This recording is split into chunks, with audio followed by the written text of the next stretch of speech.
Many believers think that we only can access the supernatural and heaven and see angels and talk with Christ when we die. And so death is kind of that door that gives us access to all of this supernatural realm. But the reality is, if you read in the Old Testament, lots and lots of people already saw angels, they experienced heaven, they saw God, they had the conversations with Him, and they saw supernatural things happen. And that was not even in the New Testament, it was still in the Old Testament. And so how much more do we as believers not have access to the supernatural? And so in this session, we're going to talk about this desire that we have to be with Him and to see the supernatural and to talk to angels, and the fact that you don't have to wait until you die to have access to that, but you can actually have access to that today, right now. And Ian Clayton says it's all about desire. Now, I always, when I started walking in my Christian faith, I believed if I want to get something, I got to confess it, I got to believe it, I got to have my 3 scriptures that prove that God wants me to have those things, and then if I just keep going at it, I can have it. But then at one stage, I started to learn, and especially from the teachings of Ian Clayton, that I have to set my desire. And so my mind changed a little bit. I started to see visions. I started to experience heaven. The Lord gave me hope. I could put my faith on that hope. You know, hope is a picture of something that God shows you. And then desire started to grow in me. I started to take responsibility for what God has given to me. And then I saw the supernatural starting to operate in my life to a higher extent. And I believe the Lord works by desire. Now, I got these 2 scriptures that I want to read for you. The one is in John chapter 15 verse 7. It says, "If you abide in me and my words abide in you, you will ask what you desire and it shall be done for you." Is that not an incredible thing? It doesn't say you'll receive what you ask, but you'll receive what you desire. Okay. Then we got John chapter 14 verse 2 and 3. "In my Father's house are many mansions. If it were not so, I would have told you. I go to prepare a place for you. And if I go and prepare a place for you, I will come again and receive you to myself, that there where I am, there you may be also." Alright, so Jesus is preparing a place for us in heaven, and He wants us to be with Him there in heaven where He is. And I believe that that is not one day when you die, but that is going to be today. Let's get into it. The first question that we're going to answer is, isn't heaven a place where we go when we die? Christ has given us unrestricted access to heaven right now.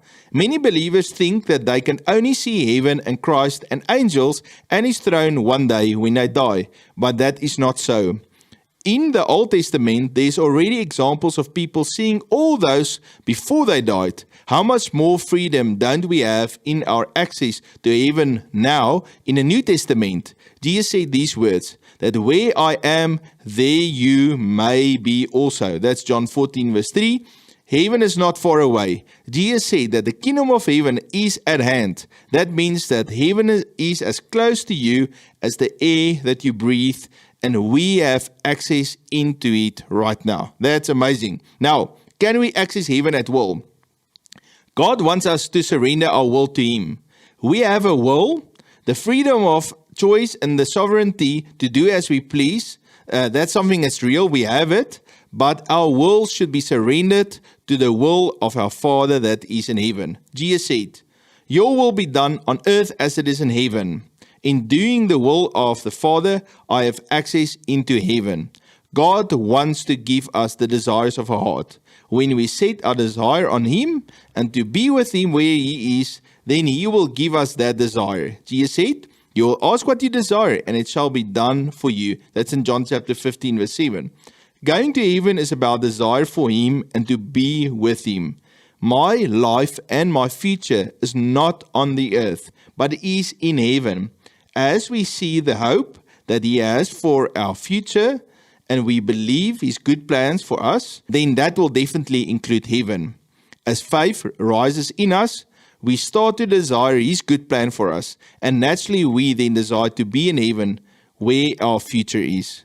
God is giving us an inheritance here on the earth, but I need to learn how to function in my Father's house, which is in heaven. You don't have to wait until the day when you die. You can go to heaven right now. Jesus made a way for you. The kingdom of heaven is as close as the air that you breathe. That means it's right here. Many people, when they look at creation and they look at the stars in the heavens, they think that's natural realm, but the heaven realm is something completely different. Well, God actually called all of that the heavens. And so I don't think God has such a big distinction between heaven and earth. Actually, earth is in heaven, and earth is part of what is in heaven. Our spirit man can go anywhere in heaven as the Lord gives us access. So we're not confined to the natural laws of the earth in our natural man. In our spirit man can go anywhere. Our natural man are confined to this natural realm. So God wants to open up the heavens to you. He wants you to present yourself before His throne, and He wants to take you on tours to heaven or adventures, and He wants to teach you amazing things so that you can become functional as a son of God on this earth. I hope this blessed your heart, and this kind of just gave you a little bit of a glimpse of what is available. And I want to say this to you. Lay your will down before the Lord and say to the Lord, Lord, I am going to walk according to my Father's will.